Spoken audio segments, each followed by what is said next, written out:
they did not understand the concept of tourism. They did not know the value of tourism. And if I'm telling you here now, Sierra Leone is one of the best countries so far, and that has a rich culture in tourism. But to be honest here, we, the people of Sierra Leone ourselves, we do not value what we have. If only we value what we have, for example, let me take a case study of the former ABC building at Kleintown. And this is one of the most rich culture in which we have to make sure that we preserve for tourism purpose. But in essence like this, we abandon some of these places because of one reason or the others. So we are going to make sure that we promote tourism to the outside world, because during this conference, we have a big social media space in which we are using tourism, our tourism to promote to the rest of the world. So this is what I have to say. And how are youth going to go beyond, just being the voice or face of tourism? What do you expect? Now, we've spoken about, the use and the importance of AI and the positive aspects of social media. How are you going to leverage these two platforms to ensure that tourism, is also amongst youth and producing and providing not only livelihoods but sustainable development? Is that going to be something visible during this conference? Yeah, sure. We are going to take them to various tourism sites, for them to see with first-hand experience what we mean by tourism. Which ones do you have in mind? Which ones do you have in mind? The sites? Are you going to the normal Banana Island? No, we are not going to the ones that Bokari mentioned earlier. I make mention of some of the key areas which we abandoned. The Fabre College, old Fabre College building at Kleintown. And there are lots of places in which we have in mind, we want to make sure that young people understand. Are you considering Otamba? Is it Otamba Kilimbi? Yeah, where you have the hippos. Yes, right. And just yesterday I saw a picture at the highway between Penembo and Kailang.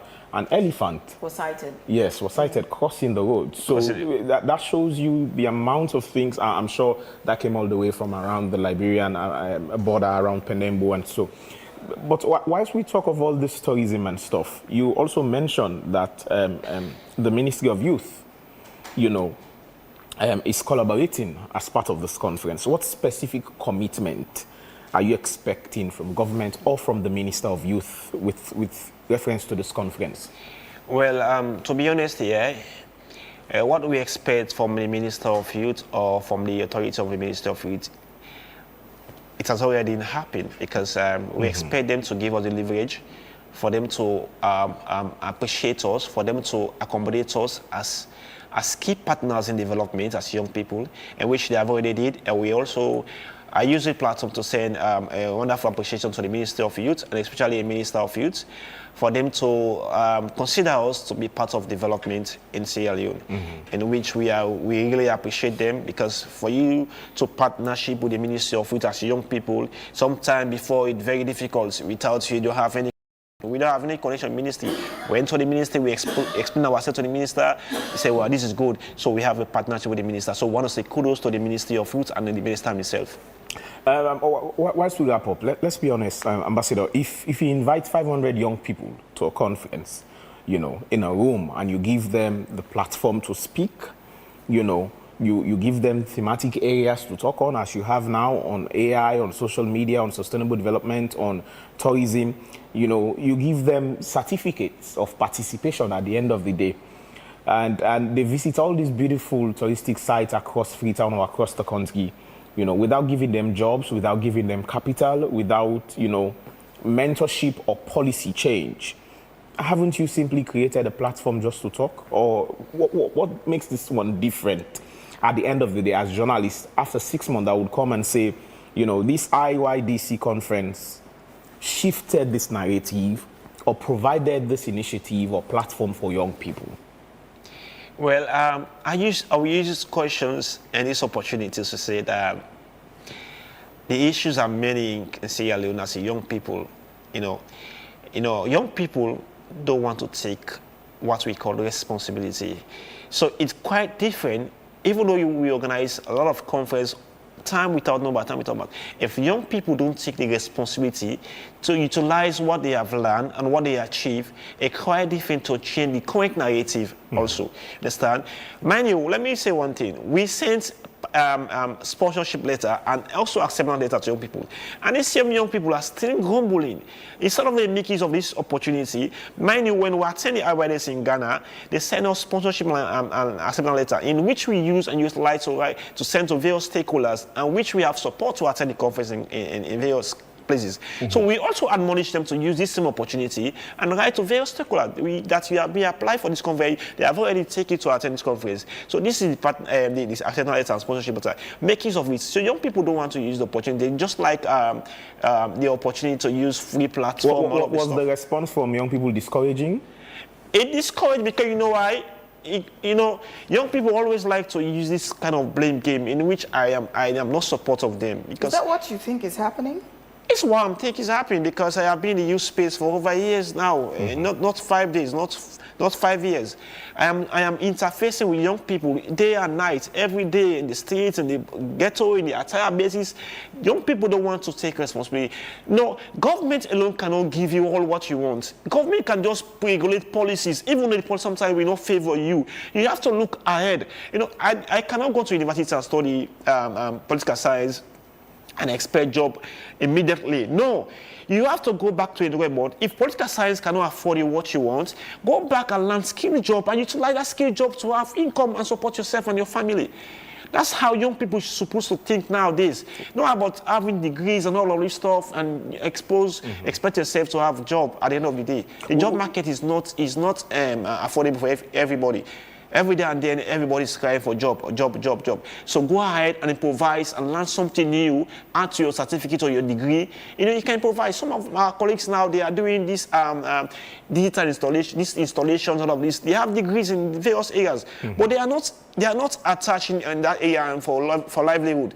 They are now in different career in which they have they are living and survive through their family.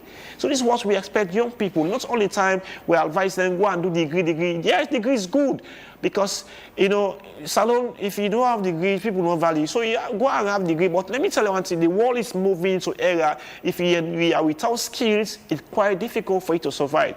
Mind you are living in an area and you need carpenter, you need tailor. We have some of these things to stitch at the end of the day.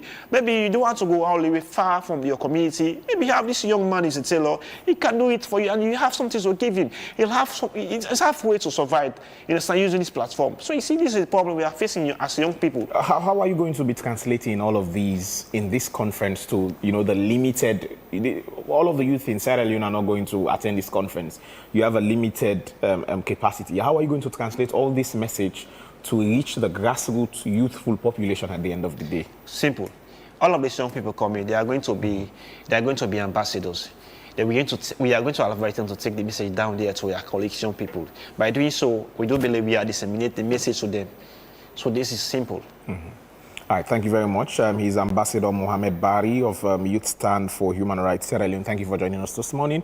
I'm afraid this is all we'll have time for in this first segment. But after more than a year of repeated public concerns and calls for government intervention, authorities have finally turned attention to the deteriorating old railway line bridge at Brookfields. The Sierra Leone Roads Authority has ordered its immediate closure after an inspection found severe structural damage, declaring the bridge unsafe for use.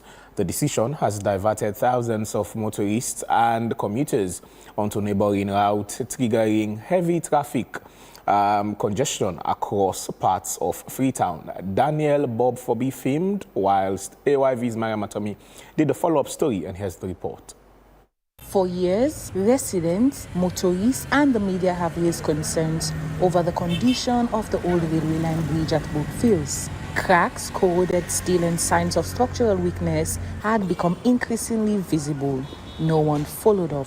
However, following a recent technical inspection, the Sierra Leone Roads Authority has announced the immediate closure of the bridge effective August 1st. Engineers found significant deterioration in critical structural components, making it unsafe for use. The bridge will remain closed until rehabilitation or reconstruction works are completed. I'm standing at the old railway line bridge here at Brookfields, now completely closed to both motorists and pedestrians. This bridge has served generations of Sierra Leoneans for years and was originally part of the country's historic railway network before converted into a road bridge after the railway system ceased operations. Today, access is completely closed as authorities say the structure has deteriorated beyond safe limits, leaving thousands of commuters to depend on already congested alternative routes. CSF is glad for the moment where they don't close the bridge, so because the way how the bridge been there, be very risky. Because you find out people even there under there where they dwell there, you know. And if you go under there, you will find out the bridge don't crack. Now we do up here make you know they know see the bridge don't crack down there. When you go down there, you know see the bridge don't crack. So for government to part, at least they don't do well for stop the motorcade for now until they repair the bridge. So not a bad thing. Not see the bridge not blocky beaucoup, but the bridge in need renovation because we like also now need to do business. You understand? Because the bridge na crack the two sides we crack na the bridge. You understand? Because the pillar we down to the water. You understand? Because na clay ground. Because the water don't eat the pillar. So they need for camp, then dig that place there, then dig and say they lost the clay ground, then begin concrete there, they make the bridge, then spec the bridge now to make Useg access, to make Useg to do business at this road. Since the closure took effect, traffic has intensified on neighboring routes, including Savage Street Bridge, Kington, King Haman Road, Jomo Kenyatta Road, Hillcourt, and other connecting roads, with commuters reporting longer commuting time during peak hours. While many residents say the closure is necessary to prevent a possible tragedy, they also believe the action should have come much earlier. Lots of the motorcade they boil the bridge. Now the water, Alex, if they don't block the motorcade, the water they continue they mine the bridge. Because the repair with the bridge need, therefore make it so like how they make some water. That means say therefore throw the heavy stone them, they make mortar, then plant iron rod there. Where it be say this water where they ride, now pan tap the concrete for the ride. Because of if na dig you dig go down, inside 5 years the water they dig and back to any level where you dig. I like some people let me near this water where then dig up to 6-7 feet for make them foundation. That 5-6 years where it don't pass, it don't make all the foundation done naked. What Chavez Street, that new bridge where they don't build. Because of the not spread concrete, where it be saying and pants up the concrete, the water they ride, it don't begin to mine the bridge. All them place the way them in the side of the bridge, like how this collapses exactly. Now so they back collapse. And at the same contractor they will make and then make them place them there. SLRA says the closure is purely a precautionary measure to protect lives and property while plans for rehabilitation or reconstruction are undertaken. But the question is, when will intervention methods be realized? When will the bridge be completed? Block the bridge now one. And we need to make the bridge now. Because we say for the do business at this old railway line, it affects we. Because the way motorcade they run, we say they will do business. Like one motorcade the people they run now, they don't say we will do business now. 2-3 people they do business now. But so when motorcade they run guys now, it affects we guys now. You understand? Adamic. But government need for come the bridge now. They beg government and come the bridge from now. Say to next month when they come the bridge. Let you pass around, then you go to that service to get the traffic force in the. So that we passenger can say the one kind of railway line, therefore, go the extra mile for go pass around back. Then they're not going to even pay you the kind of money back way you're supposed to get. But we really distrain actually. We really distrain. We pray say they can fix them as soon as possible. We not expect them for stay too long again for let them repair the bridge because say this is a road where people they use frequently for go different side them. So they expect them for go fast as possible. The closure marks a significant step in addressing long-standing safety concerns surrounding one of Freetown's aging bridges. However, with traffic congestion worsening across nearby communities, many residents are now looking beyond the closure itself, hoping rehabilitation work will begin soon. Maria Matomi, AYV News, Freetown.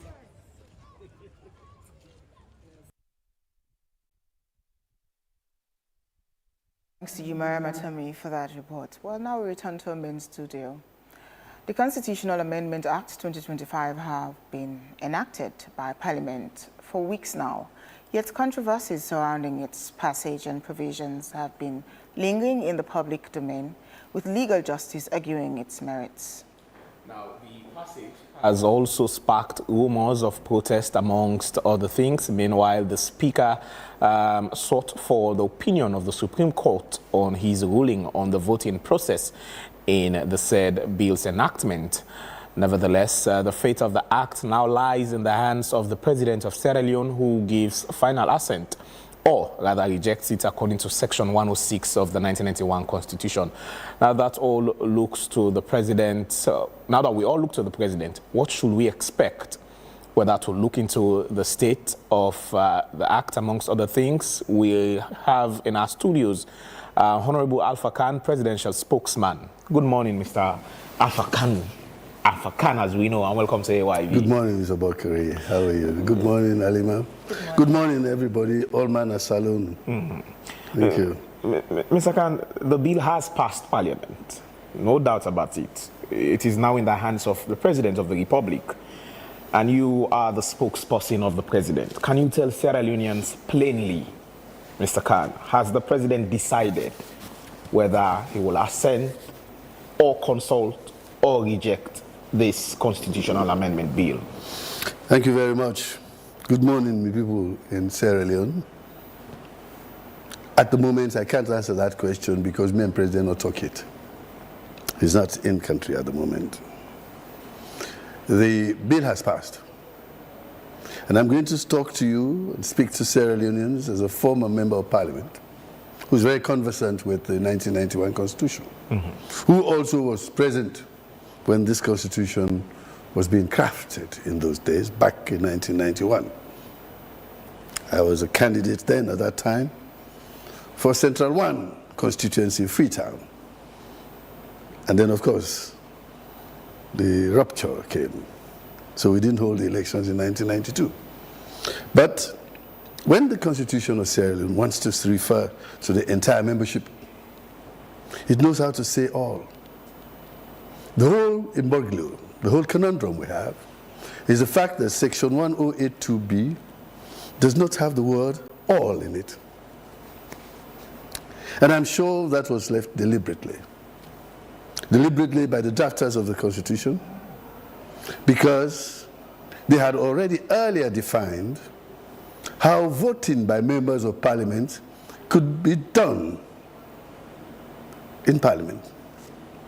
How are the votes cast? The votes cast by members present. When a member is not present, you can't vote. We don't have absentee voting. I am, as I sit here, a tribal authority in Potloko, Bakeloko chiefdom. And back in April, we had an election of a paramount chief. I voted the first round. But that same afternoon, I had to leave to go to the UN in New York, hoping that by the time I came back a week later, I'd be there on time for the second round, because there's going to be no doubt a second round, a runoff as we call it. But on my way back, I got to Morocco on Saturday, and I called Freetown to ask, Sierra Potloko, to ask if the votes were going to be carried out on Sunday, the next day. And I was told, oh, we're already voting. They had brought it one day earlier, Saturdays, which is a conventional day for elections in Sierra Leone. So I missed the vote. I have a vote. I couldn't cast it. I wasn't there. I was a member of the electoral committee, but was absent. So since we don't have absentee ballots, I wasn't there to vote. In our constitution, it's the same thing. 1082B says members of Parliament. Very short like that. It doesn't have the integrating word all in inverted commas. But when this constitution wants to say all, it knows how to do so. In section 30, subsection 6, interpreting chapter 3, it says, 2/3 of all votes of all members of parliament. All they did. This one doesn't have it. So it is a drafting deliberacy. And it can only mean that it is the members who can vote. If you are not present, you cannot vote. Our constitution doesn't have provision for absentee ballot. It doesn't have provision for you to walk out of parliament and expect to be counted in the denominator. So the denominator for calculating the votes is the number of parliamentarians present. Section 91(1) is very clear. That's why, logically, it comes before 108B as a definition of how you can vote in parliament on matters like this. So for me, I don't see a difficulty there. Those who see it, they've allowed themselves into an imbroglio, a conundrum of understanding the plain English sentence. If you just read the sentence, and that's what I'm reading. I'm not a constitutional lawyer, and I'm not a mind reader. I cannot assume that they intended to put all in there. If I do that in my exams, I'd fail. I read what's there for my comprehension in Port Local, SLC school. You teach me comprehension. You repeat what you see. I don't see all. And because it is not there, the speaker was right to rule that 2/3 meant the people present, and there were 97. And all of them voted, so he got 3/3 more than what Mr. Khan, there is a definite article before the members of parliament. Definite. Could that be construed to mean that the 2/3 of the members of parliament will mean the constituency of parliament itself, involving all members of parliament? No, sir. No, sir. No, sir. I tell you. So in this case, should we disregard the definite article before it is members there. of parliament? I can also do 2/3 of all the members. I can still use that definite article. If you decide not to use it, it doesn't matter. But the defining word there is all. It's not there. And they know how to use it. I just told you, section 36. If I can read it for you, if you don't mind. 30 subsection 6 says, in determining the appropriate majority for all members of parliament, this is our constitution, in inverted commas even, quotation, account shall only be taken of the persons actually present at the relevant time. At the relevant time. And what was the relevant time?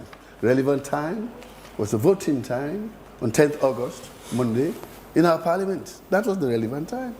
So the members that are actually present are the ones that we are dealing with. That constitution says so. Section 30, subsection 6. I don't know why people are ignoring that. So I am saying that the constitution was followed by the speaker. The constitution was abided by members of parliament. The voting was done by 97 members of parliament. All 97 voted in favor. And as such, for me, the passage of the bill was duly passed properly according to the Constitution. Honorable, so in law, if I should go by your submissions now, it means, well, I believe Honorable is using the literal approach, the literal rule to actually interpret this part of the law. You can as well use the purposive approach. Which I can't see. But I told you I'm not a mind reader. I cannot say it. Why do you put it there? The very constitution being enacted by the very parliament. Why do you want to purport when you can write it literally? And it's easy, it's A-L-L. It's Well, only we two have letters, all these options before us. So if let me tell you. You can choose to use the literal approach. Someone else can choose to use the purposive approach. Let me just give you examples of countries that have this. We saw in the U.S. Senator John McCain. He was in his sick bed. He was taken out of his sick bed to go to the Senate and vote. We saw how Senator Ted Kennedy was also brought out of his sick bed to go and vote in the Senate. When he returned, I think a week later, he died. So there was no excuse to be absent.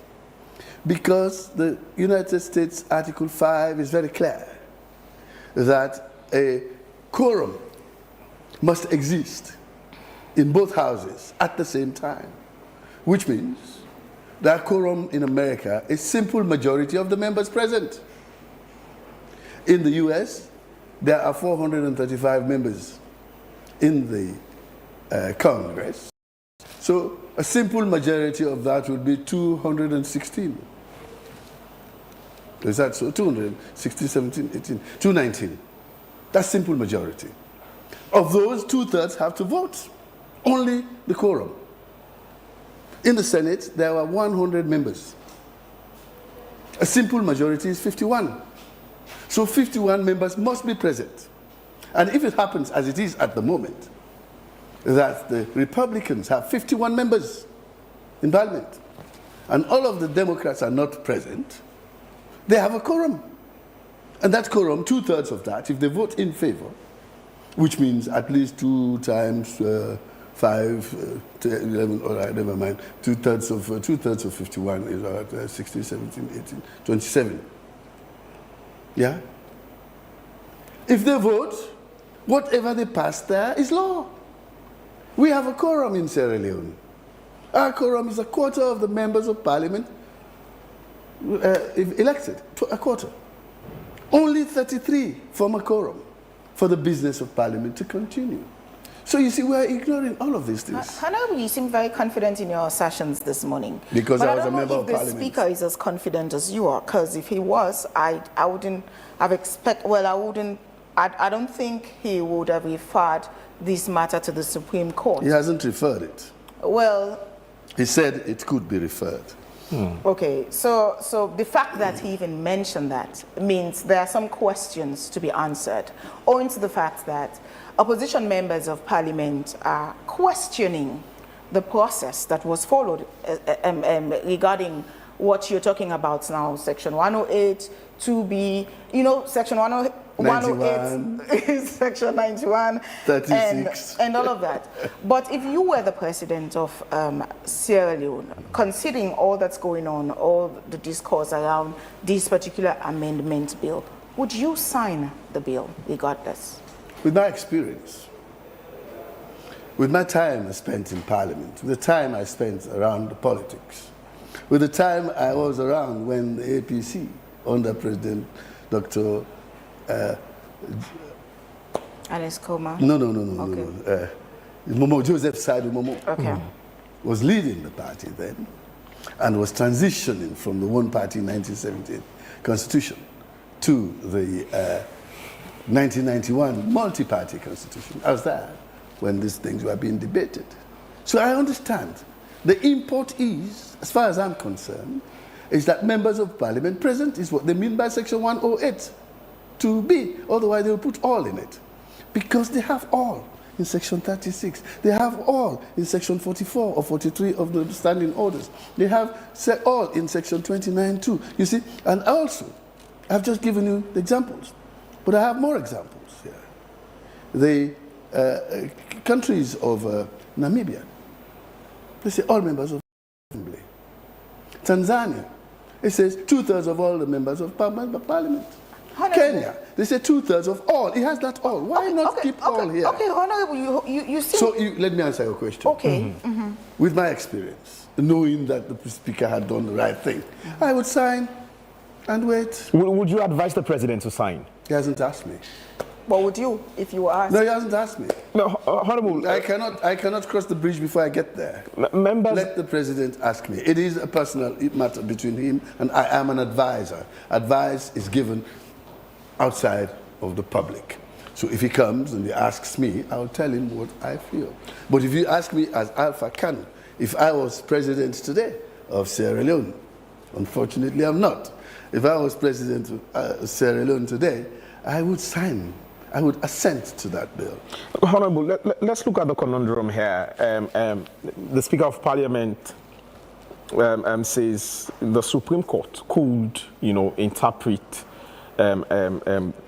Section 108. But I'd love to bring your attention to Section 94(2) of the Constitution. Now, members of Parliament of the APC caucus are disagreeing with the process and procedures used, to arriving at the passage of this bill.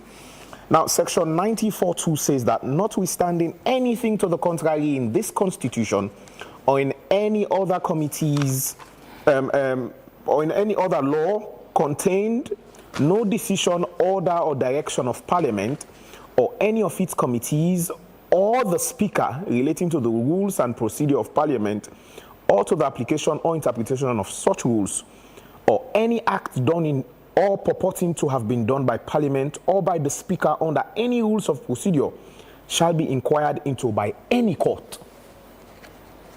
And the Speaker has said that this matter could be referred to the Supreme Court for interpretation. If members of Parliament of the SLPP are confident that the processes and procedures were followed, and Section 94 guarantees that no court can inquire into it, why is the Speaker referring the matter to the Supreme Court in the first place? And is the APC right to say processes and procedures were not followed, and the Speaker will be erring and contravening the Constitution by referring this matter to the Supreme Court for interpretation or determination? The Speaker will not refer this matter to the Supreme Court. The only person in this country, under this Constitution, who can refer this matter to the Supreme Court, matter of interpretation, not matter of procedure, matter of interpretation, is the President himself under Section 1221 of the Constitution. So the Speaker is only showing that he is an open man, he is transparent. You could petition the President if you want and take the matter to, but he, the Speaker, cannot take it. Because his own ruling, even if the APC takes it to the court does not have jurisdiction to inquire into it. This Constitution is very strong about that. And that in itself is, I think, 94(2), or is it 92? 94(2). 94(2), I yes. think it probably is an entrenched clause. So you could not take it. His own ruling. There are two things here. Yeah. The ruling of the Speaker is finished. That's finished. No court can inquire into it. That's what our Constitution says, which the APC in 1991 provided for Sierra Leone, and we have kept for 35 years. Not so? All right. Now it means the Speaker is finished. It's gone. Now you have an issue. You can petition the President for interpretation.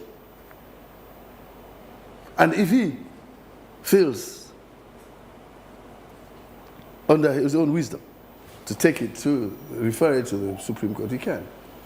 Neither can the Supreme Court come and grab it and say, we are taking this to court. No, somebody has to take it. They cannot grab a case. They're not bar a case. You see, this Constitution was well crafted. Clever people, they write this Constitution. Very clever. What they did, they issued, they combined the conventions of governance, parliamentary conventions in the UK, together with provisions of the Magna Carta and the US Congress Constitution. They put it together, so they took all the good things. Unfortunately, they left the conundrum because the US is saying 2/3 of the members of Congress, both houses, after there is a quorum in both houses, 2/3. So in the Congress, 51 can take it, it's a quorum. And if 28 of them, or 27, I don't forget, so 23 of them decide, 26 of them decide that they are going to vote in favor of a motion or they vote against the motion, that vote stands.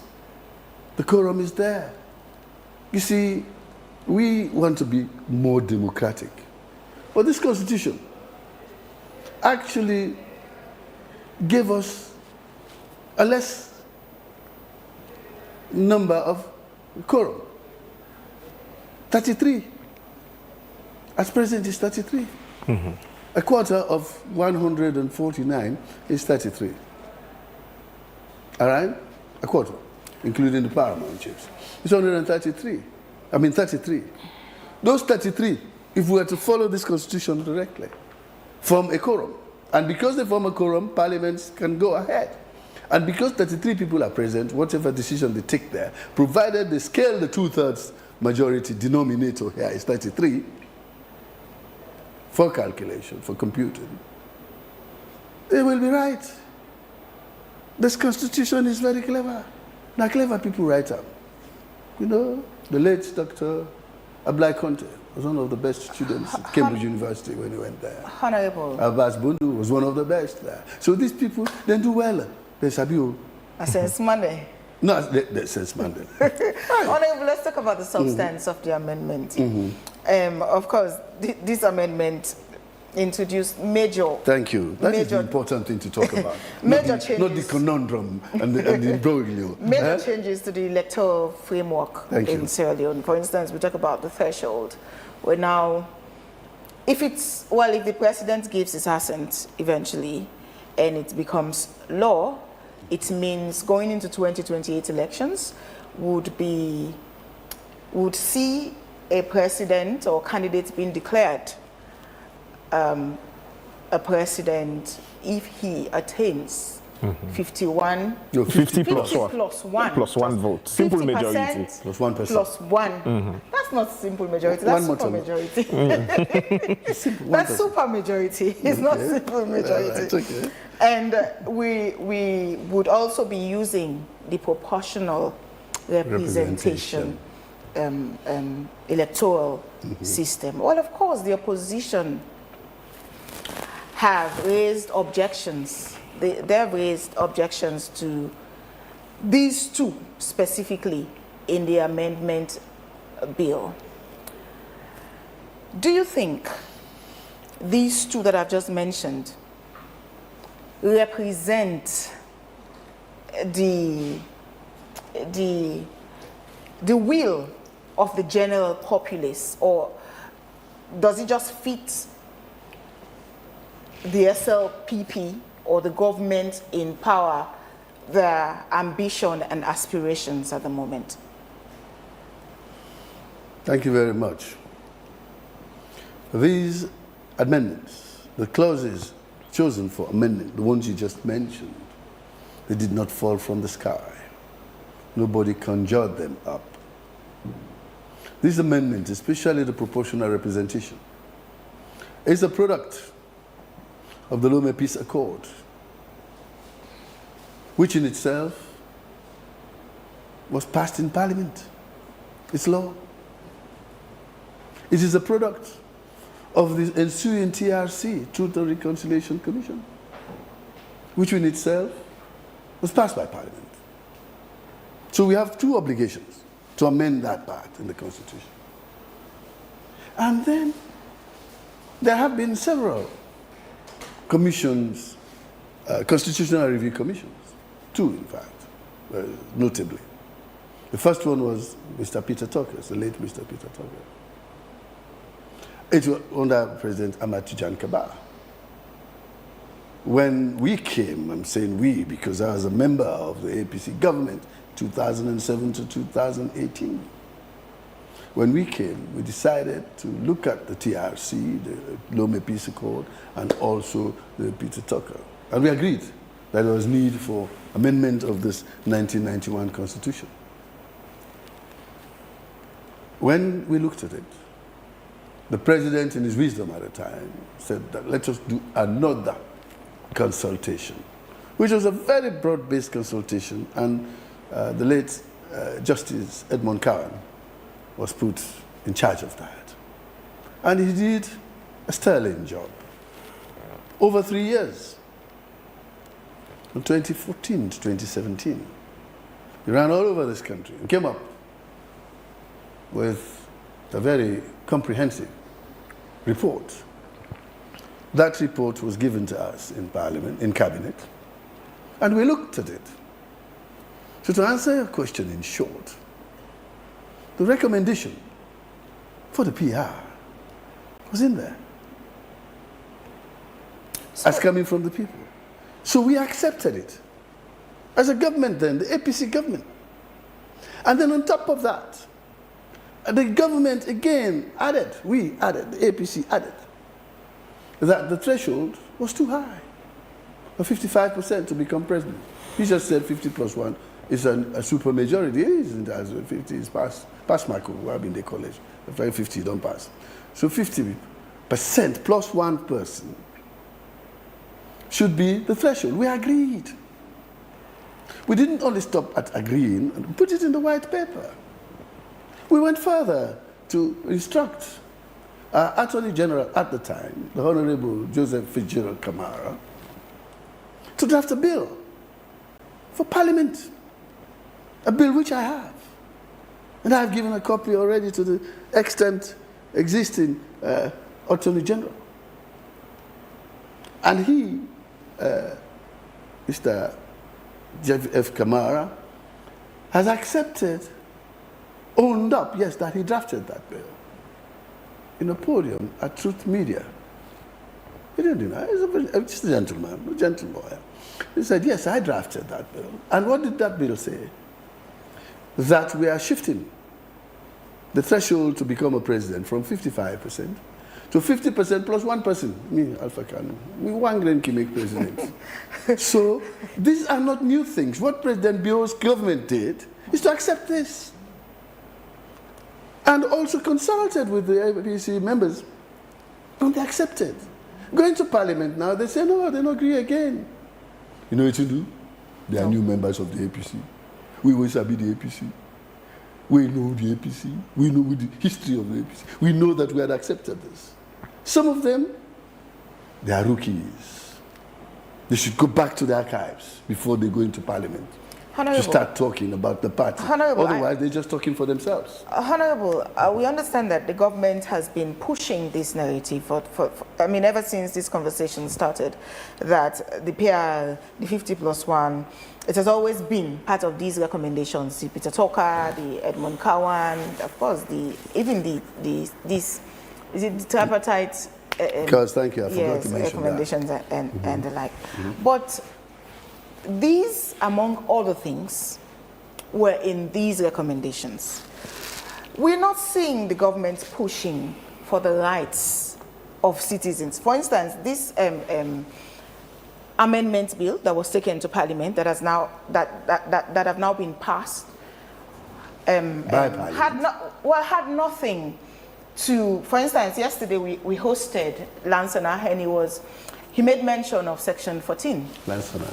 Victor Lansana, yes, Human Rights Commission. He made mention of Section 14, and he made mention that this particular section, during the Peter Tucker days, the Edward Cowan report, this is something that they've talked about. Section 14, you say? Yes, citizens must be able to hold the government responsible if they fail to provide the economic rights. Exactly. Yeah. But that is not being talked about. All we're seeing is elections, these elections, that, electoral reforms. I mean, is it that the government is paying so much attention on probably sticking to power and entrenching itself rather than actually seeking the interest of the people of Sierra Leone? Honorable, you can agree that, if not all, most of these clauses in this amendment bill are political in nature. They don't speak to economic issues of the lives of Sierra Leoneans. By extension, they are more, even the 30% quota women's representation is a political statement. A political one, Yes, it's a political clause. It has nothing to do with the economic empowerment of women. So to speak, we're neglecting the very core values of, transforming the constitution into a people's constitution. All of this argument we're having right now boils down on politics. Who will win the next election, who will become the next electoral commissioner. Everything around this current amendment bill that has now been passed before Parliament is on politics and elections. The amendment is a process. The Chinese tell you that the journey of 1,000 miles starts with one step. For me to go to Port Loko today, as I'm going to go, I have to start with one step. I pass Cotton Tree. Where I pass Cotton Tree, I go Eastern Police. After that, Adekisi, Waterloo, I go Port Loko. Step by step. These are the first steps. And these are steps that have been dictated by the tripartite. The whole tripartite is that we must review our electoral laws. Do you agree? That is it. That's what the essence. The declaration of His Excellency President Julius Maada Bio on August of 2023 was that we have been having what you call issues. Anytime there's an election and a result comes out, the losing party, the losing candidate takes issues. You see, I took issues in 2012 when I lost the elections. Dr. Samura Kamara has taken issues in 2018. So what? It means there's something wrong with our electoral laws. The president, I'm going to set up a committee headed by the vice president to look into our electoral laws to make them more acceptable by all parties. Level playing field. That's how the tripartite came. That's how the National Unity Agreement came. That's how the tripartite came. And the major recommendations in those 80 recommendations is that we must deal with the electoral laws. And as a journey of 1,000 miles starts with one step, our first step is the electoral laws. Why? So that is what we are looking at. I haven't finished. You asked me about the human rights and the rights of your peoples. Yes. Section 14. That, do you want to amend that? It is there. It gives the people the right to hold government to account, isn't it? It's there already. No. It does. I mean, you don't have a right. You can't hold government as it is. As it is right now in the Constitution, you can't really hold government responsible if they fail. For instance, if I don't have light in my area for 3 weeks, I can't really take the government up. No, according to the Constitution. No, you can take them to court. If you're paying your electricity bill and all that, you can take them to court. You can. It's you have to pay the lawyer and all that kind of thing. so that is not something we are going to do. You can, but would you go through this You're fine, the system? It's up to you. It's your choice, but government is doing its best. Like, for instance, you're talking about light now. You ask the people in Moyamba, they have 24 electricity. 24 hours. 24 hours. Pujahum, 24 hours. Port Loko, 24 hours. But Honorable, Lunge, 24 hours. In Lunge, people are saying the electricity is a problem in Lunge. In Lunge, and recently the solar power system in Lunge had problems. You had there were theft or issues with the solar power system in Lunge. Which one? This new one? Yes, in Lunge. Yeah, this new one. So there are theft? There are issues with the electricity in Lunge. What are the issues?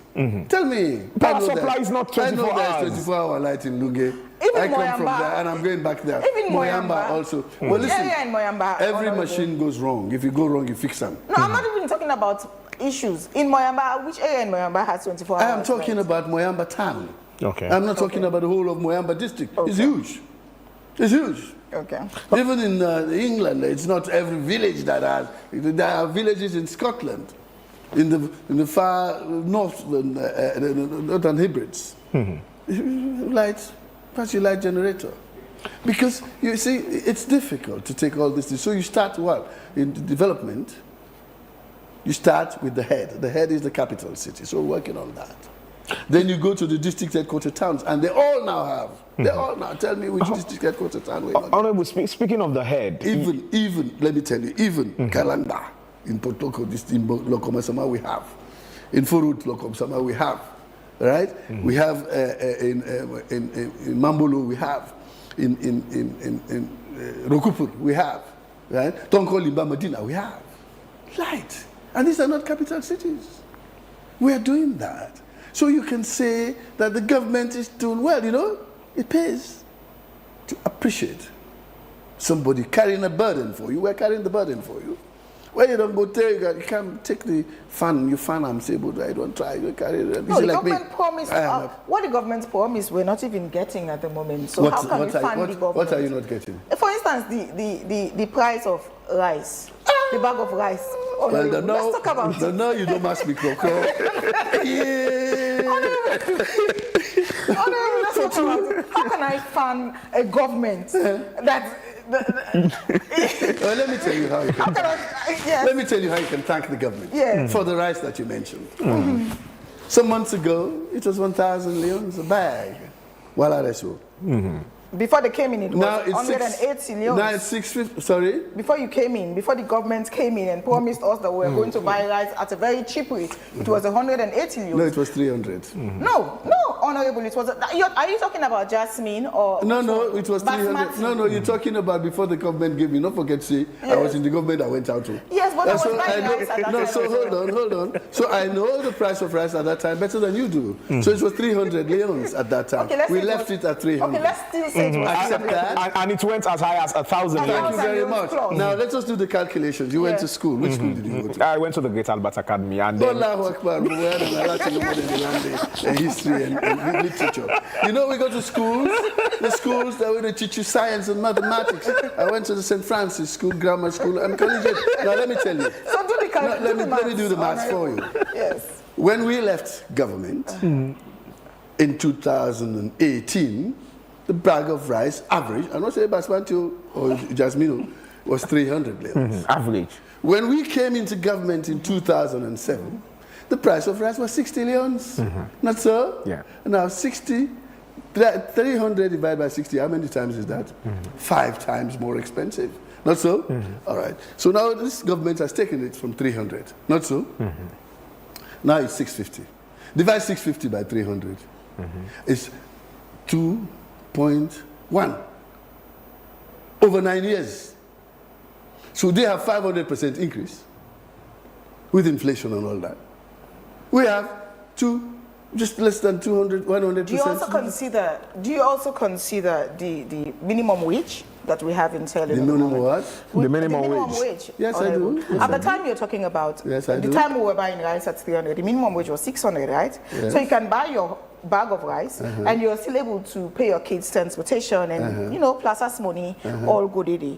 But now you're talking about we're buying a bag of rice at 1,200. Has it been effective? We're talking about it now. Yeah. You talk about what it was before we came in. So let's talk about it. Now it's 1,200 as it is now. Yeah. So let's talk about the status quo ante and the status quo now. So now it's 1,200. Now we're talking about 1,200. Let me ask the question: has it been affected to 1,200? Yes, long time ago. Okay, if yours hasn't been affected, let me know.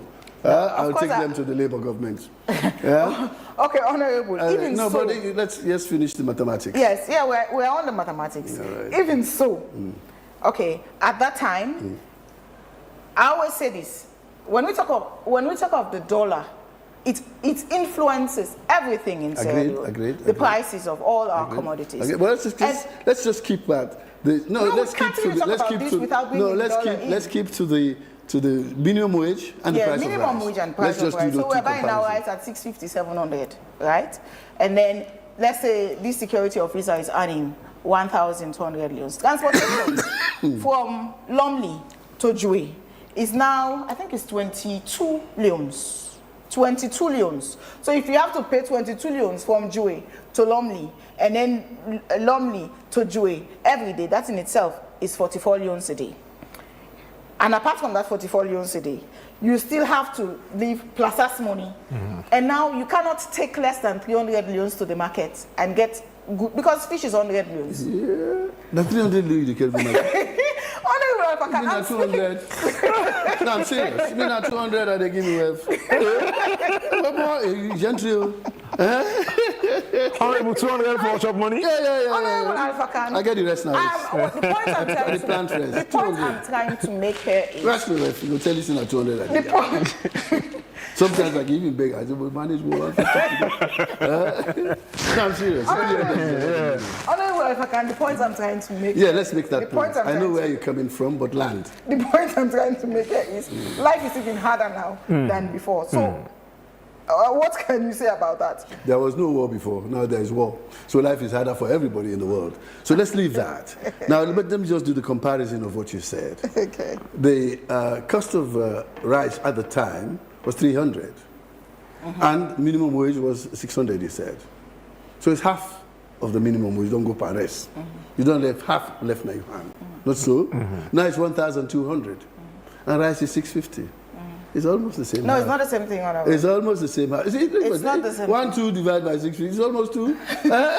So that the arithmetic will bring.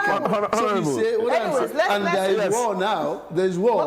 The Strait of Hormuz is blocked. The fuel don't go up and all that because of the Strait of Hormuz. Not so. That is why the president is recognizing a West African integration and investment summit here in November, so that we bring all the heads of state again at Lunge. We bring all the business people here, the Dangotes and all that. He is now the leader of the West African Business Council. We're going to look at how we're going to make ourselves self-sufficient. Yes, he's even thinking of putting a refinery for us here. And then we can take fuel. This time, if we don't take it from Nigeria, we'll take it from Guyana or even Venezuela, so that we forget this Strait of Hormuz and things like that. We have our refinery here. That's what we are doing. So you look for solutions. So if you have somebody doing a solution, if looking for solutions for the problems, encourage them. Honorable, you've witnessed President Bio, as a military leader and now as the president since 2018. You've been quoted as saying that, President Bio has been a key driver of the democratic process we enjoy now as a country. And many people has referred to the president as, quote unquote, the father of democracy. Looking at what's happening now with this passage of this bill and now at the table of the president, he has the right, as, demanded by the Constitution, to either sign or say, no, I will not sign because my people are saying I shouldn't sign this bill. You speak for the president. Let's look at, a critical issue here. Is the president really concerned? I know you stated earlier that you haven't spoken with him, but you're speaking for him. I spoke with him before he left. On this issue. I spoke with him before he left. Okay, so you spoke with him before he left. Well, good. Well, this question will be good. I spoke with him before he left. Since you've spoken with the president, Honorable, is the president concerned that approving this amendment, amid this unsolved legal controversies or interpretations or legal opinions we're having with the concern of the All People's Congress Party, is the president concerned that if he approves this bill, it will be a dangerous precedent in that it now leaves the president open that Parliament subsequently in the future will do what they want and leave it to the president to decide? Because the APC is crying procedural breaches in the passage of this bill, and citizens, civil society organizations, people with position papers are calling on the president not to sign this bill. In your estimation, since you've spoken with the president, is he going to sign this bill? Thank you very much. I now believe that you went to the Albert Academy. They had a very strong literary and debating society there. Very good. So it's a bit draw. Can make a point. Well, the point is that your estimation of the people of Sierra Leone is limited. You are looking at a microcosm of the people of Sierra Leone. A handful of people who represent the APC who are in parliament. And these people come from a party that's actually midwifed these changes. Especially the changes in the PR, the changes in the threshold of president. They midwifed that. This government just inherited it and said, look, because government is continuity, and I see how this is beautiful. As president, when I was a young man, 1996, my aim was to keep the country peaceful. As a soldier, he dropped his gun. He went to the bush to look for Fude Sanko without a gun. Disarm him. He went there with the late Excellency Amara Essi, Foreign Minister of Cote d'Ivoire, who died last year, and I went there for the funeral. He went into the bush without guns, without a security, to meet Fude Sanko. He said, I want us to drop the guns and let us talk peace, because our people need peace. We can't keep fighting, killing you, and you killing us. So this bill reduces the tendency for confrontation, for conflict. The PR, the first past the post and all that, they are not even comparable.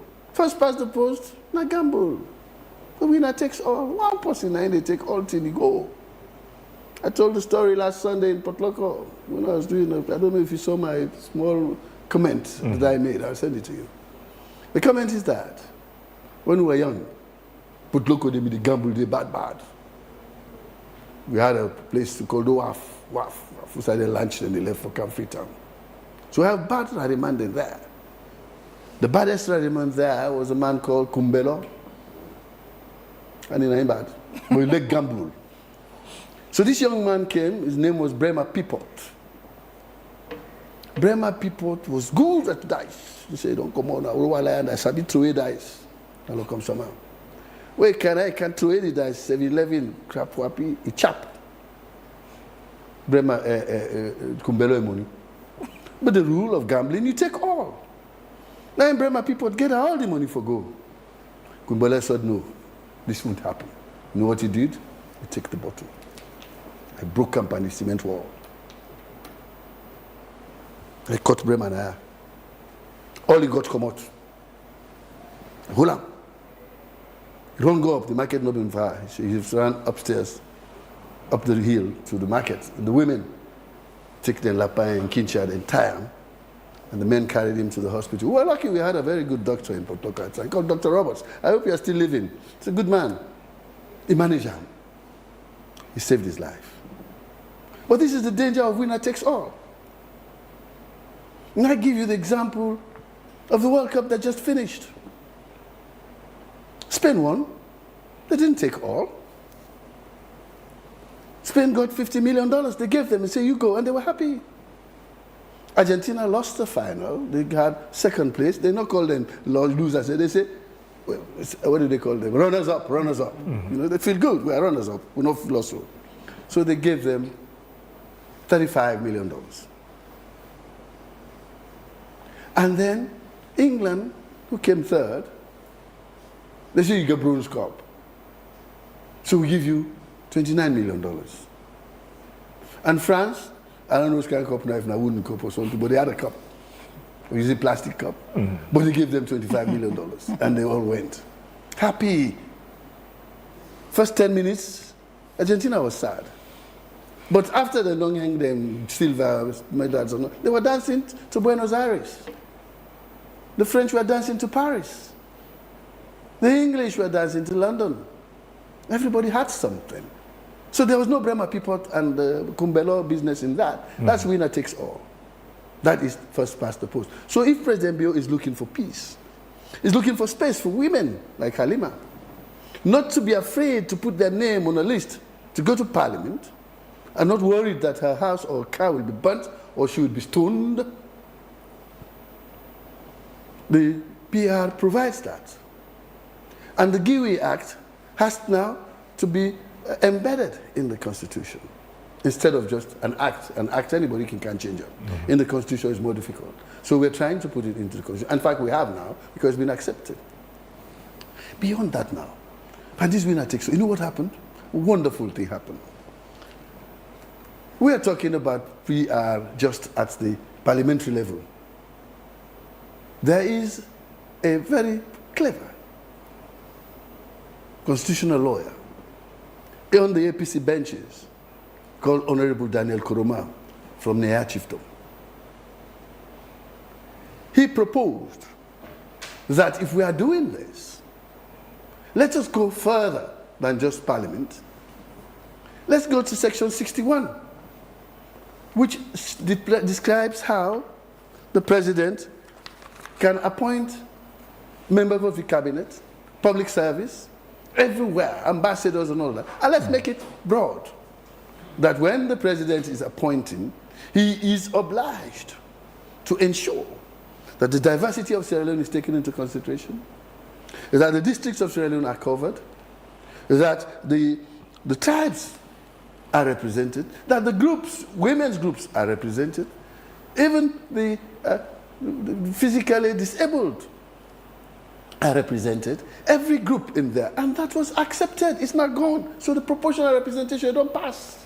On the executive side, proposed by the APC in this platform. So President accepts those things. So I believe that he will be happy to do it because Now you want we make it pass on the parliament. So if you send something and they bring back what you want, you go say no answer again. And the people you are saying, Sierra Leone is diverse. You have people with diverse opinions and all that. I'm not saying that their opinion is wrong, okay? They can do that, but it is the majority, and that is democracy. Democracy, you look at the will of the majority, and you cover the interest of the minority. Honorable, there are reports of possible protest over the amendment. Possible protests. By the Citizens Advocacy Network has called. Citizens Advocacy Network. There's another one. Which civil society organization? The Citizens Advocacy Network has called for a peaceful protest. What do you mean? I'm talking about, we are looking at the majority. Democracy is about the majority. It's not the minority. That one and the way they talk, citizens are even difficulty knowing the name. You understand? So it sounds like something that... Aren't you concerned? I am concerned. Is the president concerned? About what? About these possible protests. Yeah, but it will not stop. It will not stop the process of democracy. What has gone through Parliament is democratic. And the president is the father of democracy. You just said that. Bakari, you confirmed it. No, quoting people. Yeah, so that's it. If you're quoting people, you are journalists. You are supposed to report, not to invent. So you are quoting what is happening out there. Thank you, being a good reporter. If that's what people are saying, then it is what he is. And being the father of democracy. The father of democracy. Do you think he will sign? He will assent to this? Father of democracy. They get a democratic document. He go sign don't go sign up. He's the father of democracy. All right, thank you very much, Honorable. I'm afraid this is all we have time for this morning. Let's take a quick commercial break, and then when we come back, we'll move into our third segment of the show.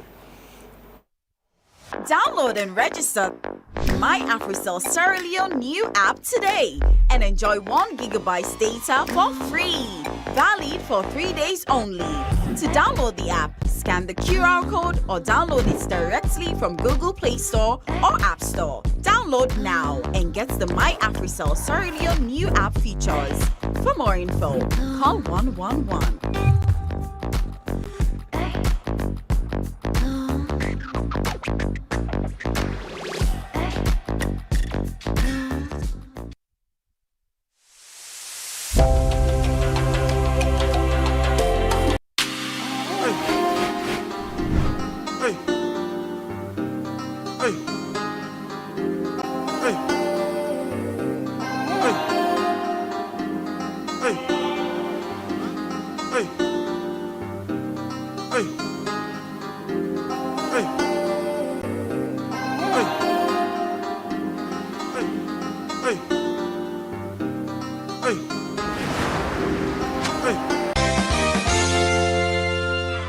I am back with more energy and vibe after that short break for another mind-blowing session of the entertainment news updates on Wake Up Sierra Leone. And I missed you guys so much. I hope you guys missed me. You know what time it is. It's Friday, TGIF, and personally, it's my favorite day of the week. I'm not flexing now, hands down. I'm your host of the most, Johnny, aka the Big Flexer. And now in today's first story, former AYV Miss University and Miss Sierra Leone 2026, Mariam Loba-Kone, is absolutely doing well at Miss World in Vietnam. She impressed at the top model competition, showcasing her modeling skills and a stunning Gianni bridal designer gown and advancing to the top 20. With all her poise and confidence, Mariam has been ranked 8th in the Independent Africa Power Rankings at Miss World 2026, which is huge for us. The latest Africa Power Ranking places Mariam Loba-Kone ahead of several fellow African delegates, following her impressive performance in the Miss World 2026 sub-competitions. And before we move to another story, let's take a look at a stunning video in the white gown. We make our bets. Cheers! Sierra Leone.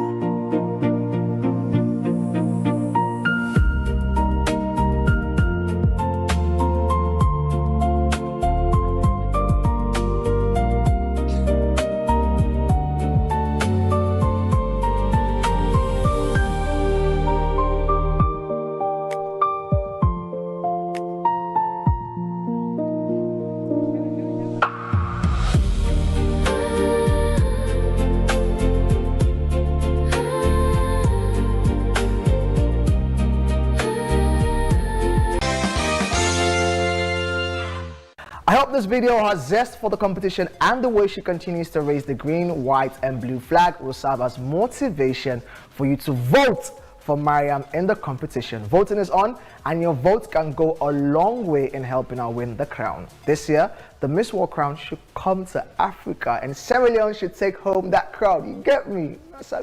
So please, Sierra Leoneans, let's show a massive, massive support. Next up, winner of Housemate Salon Season 2, Sarah Conte Robert, has shared lovely pictures of a baby bump on social media. And thank God for blessing her with another child to nurture, teach, and raise. And I won't lie, pregnancy really looks good on you. You know, even they don't marry me, well, no, big up to you. Big up to you, Sarah. Cheers. Now we move from the winner of Housemate Salon Season 2 to the winner of Housemate Salon Season 4, Swad Baidon. Swad believes that winning Housemate Salon should not just stop at the title, but should also be about how well she uses her platform to inspire young people, especially in the educational landscape. The Swad Baidon National Essay Writing and Debate Competition is ongoing, and the grand finale is today at the Freetown City Hall. And this competition strengthens the educational system in the country, empowers young people, and helps create great leaders. The judges are set and the speakers are excited to inspire young minds, and make sure you come out in numbers and support your school or university today at City Hall. And this is a great move for SWAD and AYV, your fans, and myself. We're proud of you. And finally, with the rate at which misinformation is spreading across the country and the misuse of social media, Sierra Leonean musicians Drizilik, aka Ben 10 over 10, and April have released a powerful song titled Verify Before You Share that educates the public on the responsible use of social media. Let's check this out. No rush for believe all thing what you see online. Verify before you share. AI don't boku up in you, yeah. Verify before you share. One click can spread 1,000 lies. Verify before you share. Slow down and take your time. Verify before you whether share. the news good or bad, check and find. Governmental appointment, check and find. If you not come up from the right source, check and find. Check and elect not a blogger who eats ghosts, check and find. He say he been there, they look the picture, check and find. Before you put on your status, check and find. Check and find. I say, not to me you see, whether your voice and face appear. You already know the order to make sure you verify every piece of information you receive on social media to help maintain factual and credible information. Just like AYV, you know, we're always going to have factual, credible, and reliable information. So always make sure you verify before you share. You know, this is some market for share, cool. Share, dollar small, verify first, you get me. Alright, that's all for entertainment news on Wake Up Sierra Leone. Until next time, in between time, I've been your host of the most, Johnny, aka the Big Flexer. And I want to send a special shout out, you know, to my lawyer in the making, my producer, Hannah Yankson, David Remy Wilson, our business operator, Aita Tubangura, and Baisim Bundu, Miguel Masco brother. It's TGIF. Have a lovely weekend, everyone. And back to you guys in the studio.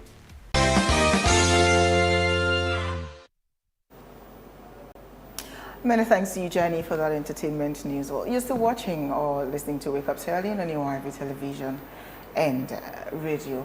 Well, for this session, we have been joined by Minele Leslie Nguni, aka 031 Chopper, a South African singer, songwriter, and record producer. He's in Sierra Leone to perform live at Scarlet Lounge over on Friday tonight. Good morning. Good morning, hi. And welcome to Wake Up Sierra Leone. Thank you so much. And welcome to Sierra Leone. Thank you so much for having me. Have you tasted our food so far? Have they given you cassava leaf? I feel like I've been eating like just the normal stuff because you know I always like I'm one guy who's always scared of trying new stuff, so I always stick to what I know. You know, yeah. And have they started teaching you the Creole? the language? The language, yeah. But I forgot. I don't know how do you say hi? Have they taught you how to say how you body? How you, buddy? What's that? That's like how are you? How are you? How do you say hello? Kushe. Kushe, yeah, that's the word I remember. Like they say, I'm gonna say kushe, like that's the word I remember. Yeah, but it's a lovely country, man. I love how everything is, the water and everything. Like I feel like it's more than an experience, more than anything, because I didn't know at some point we have to get on the boat to get to from the airport. So that was just a crazy experience for me, and I loved it, man. Have you been to our beaches? It's not really. Yeah, not yet. You should. I stay right next to the beach. It's just that I was, you know, I caught a cold, so I welcome. Immediately when I got here, I caught a cold, but I'm feeling better now. Now, for some of us who follow the Amapiano wave and your sound, you've made quite an impact, you know, in the international stage. Yeah. You're also a songwriter. You're also a producer. Yeah. You're also singing. How do you manage all of those? Hey man, I feel like this thing goes from like it goes to how much do you want this thing, you know, like I feel like with my peers I'm the one who wanted this thing more than everyone. That's why I could do a lot of things. Like I never had time to chill. Like I learned how to produce, like write songs and everything. So it also like it depends on how you want it. Then if you really want it like that, everything just becomes easy. What inspires the name 031 Chopper? You know, 031 is the code from where I'm from, where I was born in South Africa. It's a city called Durban. So the code for 031 for Durban is 031. And then Chopper comes from, there was just a legend from where, like from my country. He used to be an actor. And apparently I used to look like him. So like growing up in school, everyone used to call me Chopper. So I just used my city code 031 and put it together and made it a whole name. And you're expected to perform tonight. Are we going to see every blend of that? Are you going to be on the deck as well as on the stage? On the stage, yes. Yes, it's a whole 1 hour set where I DJ and perform at the same time. Yes, so how do you describe your sound to someone who might be listening to it for the first time? Just like my sound is high energy. I'm a piano. It's not the soulful or soft one. It's high energy. You know, when you see me, it's time to party. So we've had international artists come in before they perform and then they leave without establishing real collaborations, or should I say friendships or partnerships. Instead, do you intend to at least build lasting friendships or relationships here in Sierra Leone with our local artists? You know, like you know, I want to host events as well. So I really want to collaborate with people this side and see if I can host my own events. You know, but also I understand that like for you to host some events as an artist, I have to try like at least link up with artists from this side. You know. And watch who's pushing the motion and everything, and then if I could collaborate with those people, you know, so my name can be out there, people can know, okay, there's this guy called Chopper and he's working with some of the guys this side. That would help like reach where I'm trying to like get like hosting events and stuff.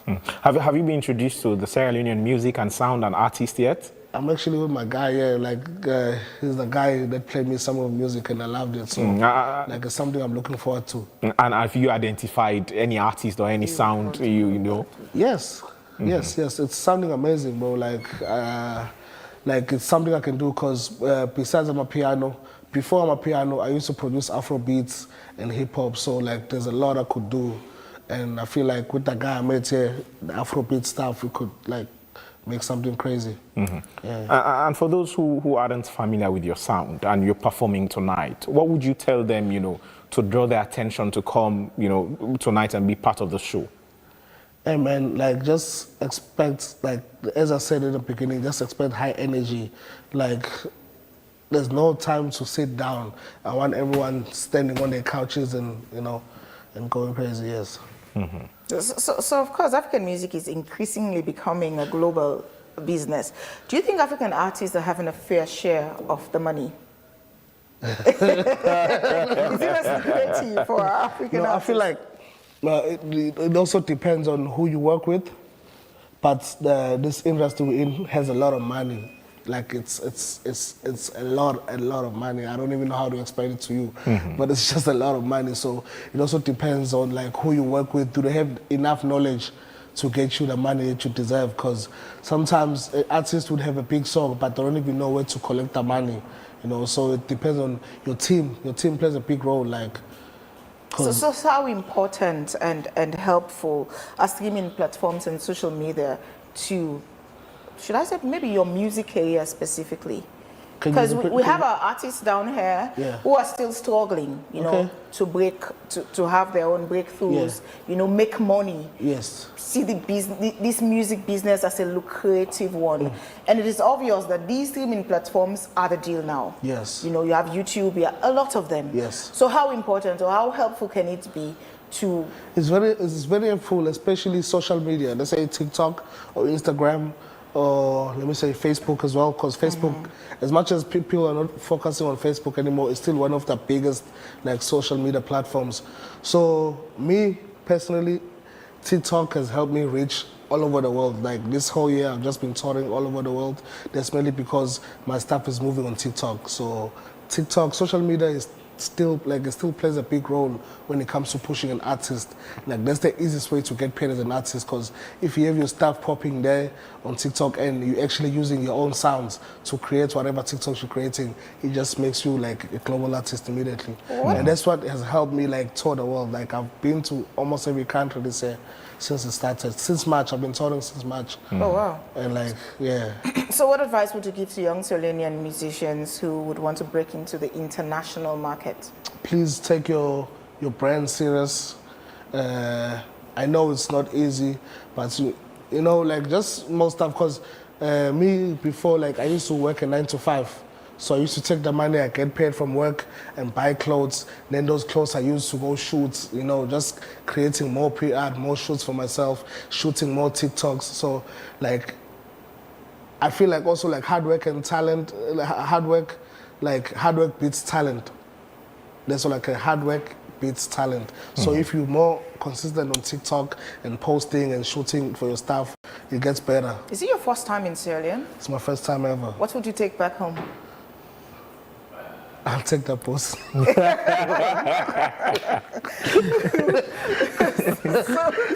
when you go back to your country and you ask, what is it about Sierra Leone? What would you tell them? Yo, is like, it our beautiful beaches? Is it? Yeah, is it it's just like the beaches. Like I've never it's my first time like experiencing being on the boat on the sea.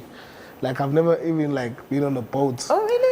I've been on the boats, but it was on like a small dam, like you know, not in the actual sea. So like it was a crazy experience, man. Like just getting to this other side of the world was just the craziest experience, man. And as we round off now, what would you say to your fans who will be at Scarlet tonight? What should they expect from you? Man, they must just expect to dance and have a good time. Yeah, because that's what I'm bringing. I'm bringing good vibes and good energy. And you're someone that collaborates a lot, you know, and the Amapiano sound itself is a collaborative sound with DJs, with producers. Are we going to expect all of that on the set tonight? Well, if not all, but most of your songs? Yeah, most of my songs, there's no song I've ever done alone. Like, it's always collaborative. Like, one song can be with 5 people. But that's what makes a good song, like that's what I believe. Because if you listen to artists like, let's say, Wizkid or Drake, if you go check the credits, a Drake song can have 20 people on the credits, but that's actually what makes a good song. So I'm not you know, you must never be greedy or stingy. Always work with people like this. That takes out the best of you. And before you leave, at least, should we expect a collabo from you and a Sierra Leonean act or an artist? Yeah, I feel like the more I come here, I'll have more time, you know, to explore and be around the country. So it means there'll be a second time? Yes, definitely. I definitely love to come back this side, man. Okay. All right, thank you very much, 031 Chopper, for joining us this morning. And we wish you all the best tonight at Scarlet. Thank you so much. And we wish you all the best. Thank you very much. And you're welcome to Sierra Leone. Yes, sir. Thank you so much, man. It means a lot. This is all we have time for here this morning. And we'll leave you, of course, with his songs. But I'd like to say many thanks to our sponsor, Wakeup Commercial Bank, and our other advertisers for joining us this morning in the show. Until we meet again next week for another exciting edition of Wake Up Sierra Leone, I am Bokari Matia. And I am Alimati Judge. Please stay tuned to your wife throughout the day as we have other exciting programs coming up. Until we meet again next week, take care of yourself and always remember to show kindness. Do have a pleasant day.